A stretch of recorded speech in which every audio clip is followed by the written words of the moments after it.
day, sir. My name is Ramil San Antonio, and I'll be performing the random procedure for assisting the client with controlled coughing and deep breathing exercises.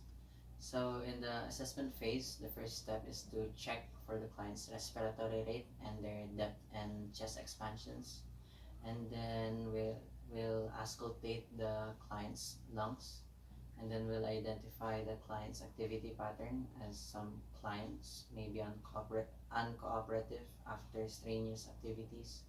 And then I'll assess the client's risk for developing respiratory problems, and lastly I'll assess and identify if there is pain or other factors which may affect the client's respiratory efforts. Now, the nursing diagnoses which may call on this procedure includes ineffective breathing pattern, an altered tissue perfusion, an alteration in comfort, and anxiety or fear, and deficient knowledge. Now we can move on to the planning phase, which just has two steps. Two steps are planning for pain relief, and then planning for an appropriate time and frequency for the procedure.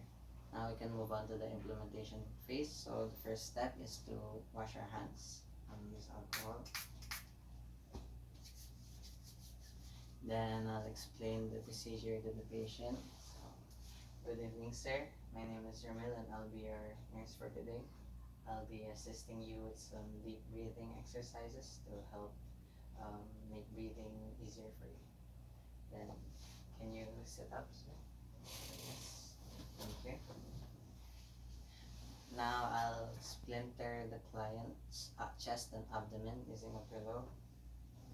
So, put this under here. Thank you. Then I'll have the client take 3 deep breaths, and after the third breath, I'll have him inspire and hold his breath for 3 seconds before exhaling. So, sir, can you please take 3 deep breaths? Inhale, exhale, inhale, inhale. Now, can you hold your breath 3 seconds? And out. Thank you, sir. Now, next, I'll have my client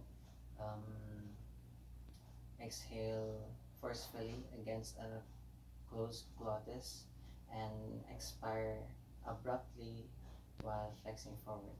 So, sir, can you please pinch your nose like this, and then exhale through your nose? Then, okay. That's right. So, 1, 2, 3. Okay. Okay, sir. Next, I'll auscultate the client's lungs.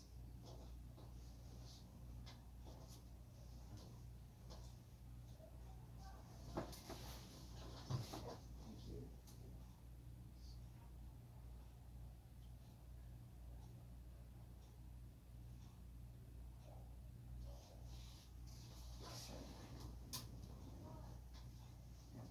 Next, I'll offer the client some oral hygiene, and lastly, I'll repeat this controlled coughing and deep breathing exercises as hourly or as needed, um, or if it's ordered to decrease the secretion inside the lungs. And in the last phase, the evaluation phase, the first step is to evaluate the client's respiratory rate. If it's less than or equal to the rate before the procedure, and then we'll evaluate the client's chest expansion if they're equal or greater to the expansion before the procedure, and then we'll evaluate the client's lungs response to auscultation, and then evaluate the client's comfortability during the procedure. And lastly, we'll document the client's responses to the procedure. Thank you.